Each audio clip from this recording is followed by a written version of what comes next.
Libertalia. We're going to talk about the comparison of 2014 and 2022 edition. Stay tuned. Hi, it's Tarrant. And Stella here from Meeple University. Thank you for joining us.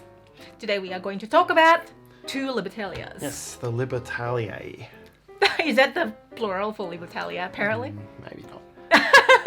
Oh, well, I like putting an E on the end. I know you do. A words and Yes. making it sound fancy. Anyway, So, Libertalia. Libertalia, this version, the 2014 version, has been, well, it started with sitting on our shelf of opportunity for For a very long time. You owned it before we even met. Correct, I own it, haven't played. I'm pretty sure I went to a local board game shop and then bought it because it was on special or it was recommended. Either one. It was at the start of my hobby. And we finally play it in the drink of it. Yeah. It was actually on Board Game Arena. Yes, which I know, and we'll talk about this, but in the rulebook for the newer version here, that was really where Jamie got playing it as well, and where the new Stonemaier version has come from. Indeed. And then we also have how to play video on the old version. Yep. But mainly in this video, we're going to give you the feel and the differences between the older version and the new version. Yes. So the game was designed by Paolo Mori. As we say, it's now a Stonemaier published re-release. Mm-hmm. It is fundamentally the same game, but 8 years on there have been some tweaks and there have been some adjustments and some changes in components as well, without fundamentally changing the core of the game. The feel of the game. So the game plays 2 to 6 players, and you will begin... Are we talking about the new one or the old one? The old one. Sorry, the old one plays 2 to 6. There is now a solo mode. So the competitive mode, it will play 2 to 6 players, and you've got a deck of 40 cards, and then one player takes, it's now 6 cards from that, and then everyone gets the same card. So everyone's playing with the same hand. You'll go on a voyage as pirates out to try to get as much loot as possible. Libertalia is a mythical country associated with pirate folklore. And you'll go out on 4 days of this journey at the start of the game, and everyone's fighting over these loots. Mm-hmm. And some of the loots are better than others, and really you're trying to position yourself to get the best loot and the best effects. So everyone on a day is going to choose one card, play it face down, so everyone will choose simultaneously. So simultaneous action selection there. Yep. And then they will be... I was hoping it wouldn't be that. Let's it's all do exactly a better the same. example. Yeah. These will be revealed, and then they will be sequenced from left to right in number order. And if there's a tie, it gets resolved by this reputation track here. All of these characters have daytime abilities, and we will run from left to right resolving those abilities. And those will give you money, or they might give you reputation, or let you do things with other characters. There's lots of different effects, 40 cards in all. Then once you get to the end, any characters that are still there, you'll go from high to low, taking the loot. So when you play the good cards, you get the good loot. When you play the bad cards, you get stuck with the bad loot. The bad card usually earlier than later. Yes, so when you play the low cards. And often those will trade off because the effects on here can be better for the lower cards, or they can... and the effects up here, they might be more damaging. So you've got to weigh all of those things up. Yeah, so you'll do that over 4 days of a voyage. And then you'll be collecting money through the powers up here. Then you'll cash all of your loot in for points. Or cash all your loot in for money. Cash all your money in for points. Which is tracked on this little dial here. Yep. And then you do it all again, and you basically play 3 rounds in the same way. Mm-hmm. Everyone gets new cards between rounds, and everyone will take, again, they'll add the same cards to their hand, but will carry over different cards from the previous round because your hand is bigger than the number of rounds. And yeah, so you'll do that 3 times, and whoever has the most points at the end is the winner. That's basically the game. That is the game. Both games. Both games, yes. Yeah. So for those who are familiar with the original game, what is new?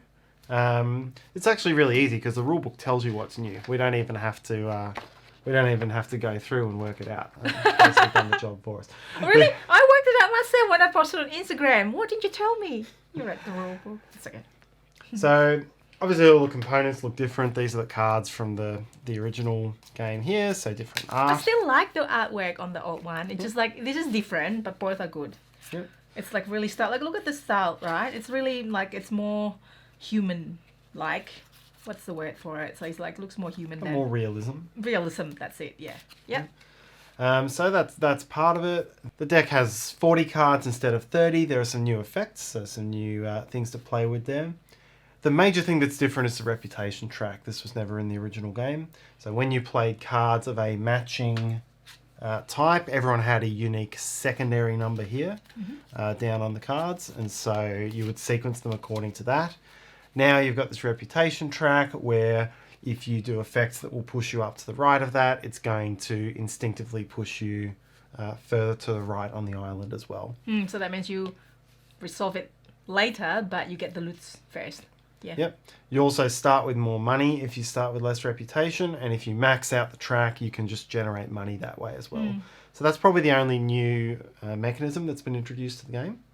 Otherwise, most of what's changed is just This one here. little tweaks. So the number of days has changed. It used to be 6 days per round. Now it's 4, then 5, then 6.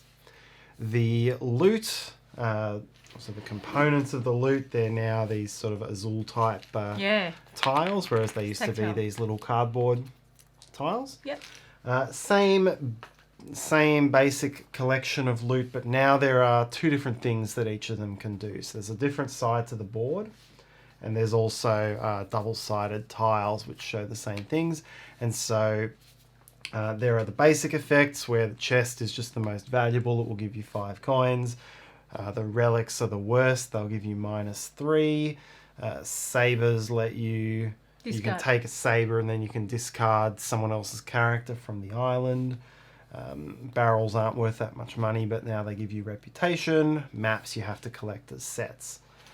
But then what's new is that you can use the opposite side of these, and they give you some other more competitive, more interactive effects. So maps is just whoever has the most gains money, but everyone else keeps them. Yeah.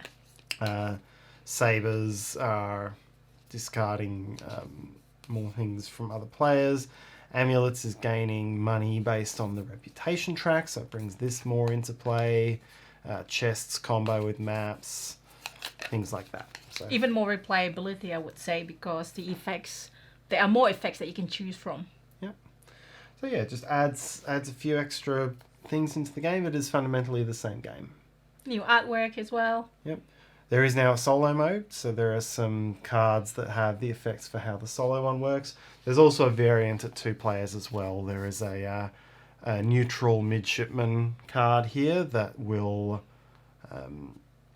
essentially it means that if one player plays above 20 and one player plays below, it lets the player who played high remove one of the loot tokens and stick you with something worse. So that's a variation to the game that's introduced there. It's good to know. We've played this a few times already. Sorry, is that it, Tarrant? Yes. That's it. Okay, so we played this a few times already on BGR. It's really quick drink of it because everything is automated really nicely, elegantly. But, you know, obviously the tactile element is here now. It's more here. And compared to the old one, I mean, I still like the old one, but I do appreciate the reputations track, which gives more mechanic, which gives more strategy, and it's rather than random cards got deal, like depending how which one gets resolved first. Yeah, especially if you use the second amulet power. Yeah. Which, as I bring it up in detail here, it's a coin for each token to the right of yours. Yeah. On the reputation track. And yeah. So amulets are worth a lot if you tank your reputation. Yeah. So that's a good thing as well, because part of the strategy or extra strategy you can do. Obviously, this game would be like we really love it, but it does need to be played with the right group. Meaning, it's a gamers party game, so it's not that light.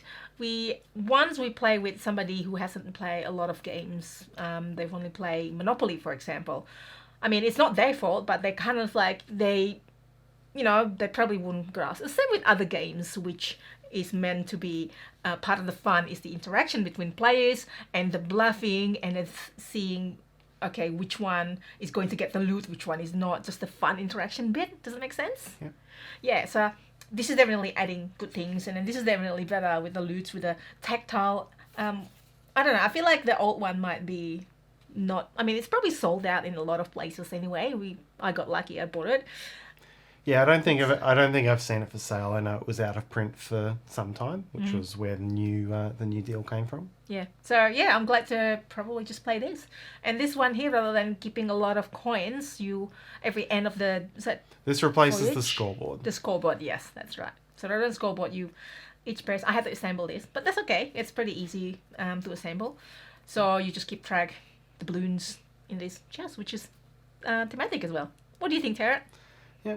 I think one of the things, having played this on BGA first and then played the original and this one, I do like the automated nature of BGA for this game. For a quick game, there is enough things going on in terms of components that I do probably prefer it on BGA. I'd probably play it there. Although this one has got the mechanics. Do you like this reputation as well? The reputation, I haven't seen it have that much of an impact. But we haven't played with the amulet. Yeah. I feel like I do if I think that this person's going to play something else. Like I want to be the leftmost person, and I look at my reputation. I'll surely be the first one, hopefully. Yeah. And then there's only one person before me, so the chance that I'm probably going to play. Like if you being like really strategic about things. Yeah. It is good for some of the effects where the player who plays on the left basically is the only one who gets the effect. Yeah. Or the right or something. Like we had one. There's one where there are ones where it will penalise the rightmost player, but they still get the best loot. Yeah. We saw one where it removes all the hooks and sabres. Yeah. And get points. And coins. gives points, but only the player who is on the left is going to get anything out of that. Yeah. So having this for a bit of extra. It's more strategic. It gives you a clearer view of what's going on there. Yeah, it's definitely more strategic, right? A little bit more. Yeah, and then so I like was it a barmaid one that gives you money every? There's the barmaid. I think that was in the original as well. That's right. It's an original, but I do like it. And then try to get her out early, and then give you one coin, and then you can retrieve it again at a later round, and then play it again at the start of the round, type of thing. You can actually keep characters round to round with hooks, which is an interesting new feature as well. One of the hook effects. We didn't see much of it because we had that character that was destroying all the hooks. Yes. But this is an interesting way of building an engine through the game as well. Yeah, there's a lot of replayability. I would highly recommend if you like, a party game. Yeah, which one is it lighter than Azul, I would say? No, it's a little bit heavier. It's like it has more rules. It's got meta. It has more rules, but less. It has more rules. Strategy. Less strategy, but it has got that meta, like you're looking at other players. It's high interaction, I would say. Would you recommend it? Yes. Like always. I think it's a good game. Yeah. Would you pick the old one, or if there's still an option between the older version or the newer version? Which one would you recommend? Or BGA version? Contextually speaking, because I do view this as a light game, I would probably actually go for the original one because it has fewer mechanisms, a little bit less to teach. But I think that just is a reflection of the sorts of groups I would try to introduce Libertalia to as more of a gateway. I think when you put these things in, it makes it a better overall game for existing gamers. Yeah. But I think for me, with the way I'd play Libertalia, that would be the direction I'd go. That's a fair comment. Depending on who you're playing with, that's basically is the answer. Yeah. The answer to everything. The world. True. Not really. So have you played Libertalia? Or, are you excited to try this one? Do you think that it is worth it? Do the question is now also, do we want to get rid of the old version and then just keep this one? Are we gonna cull the old one? I don't know. We'll see. Yeah, I mean, you Maybe know, we just buy more shelves. or that, or as you say, maybe keep both depending on the group that you are playing with, and you know, just want to make sure everyone have fun. Yeah. Anything else, Tarrant? No, that's all from me. Yes, so that's basically it. Let us know in the comment sections below, and hopefully we will give you more information about other games. You got other type of videos, how to play through my short and sweet and your quick how to play and so on. If you like this video and if you find it helpful, you can please do this. What is it called? Hit the like button. That will be very helpful and appreciated. And subscribe to us if you haven't already done so. I'm also on Instagram, so find me there as well. And hopefully we will see you and you and you later. Bye!